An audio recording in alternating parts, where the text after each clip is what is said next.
And as we watch that, Malcolm Grimston, what are your thoughts? That's, I mean, still speculating. One possibility of that is a hydrogen oxygen explosion. That's quite an energetic one, or some sort of chemical explosion from the. You know, they do use oil and other things within the plant, but that's a big explosion. I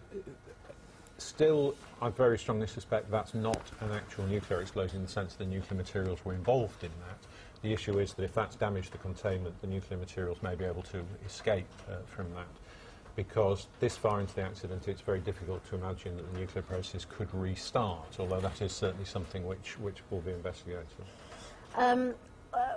What strikes people, I'm sure, about watching a couple of things, as you say, whether that has caused damage in itself. I mean, presumably, at a plant like that, an explosion is something you want to avoid.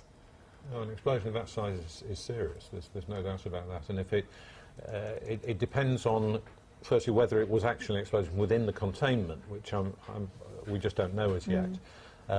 One thing we do know is that if that did involve the nuclear thing, we'll be seeing very high levels of contamination very quickly. So information should be becoming available as to what type of explosion it was. But clearly that's a very energetic explosion to be doing that. We're not looking here at something collapsing because of the effects of the earthquake, which was one possibility. That's clearly not the case. And we've had pictures of this site before what happened and then afterwards. And after this explosion, it appears that we see, instead of an intact building, as you would expect, you then see a sort of skeletal structure there where the walls have crumbled. And as you say, we're speculating at this distance and this stage and at this time, but significant damage has been caused. Yeah, I mean, in most plants, the actual working part is built underground.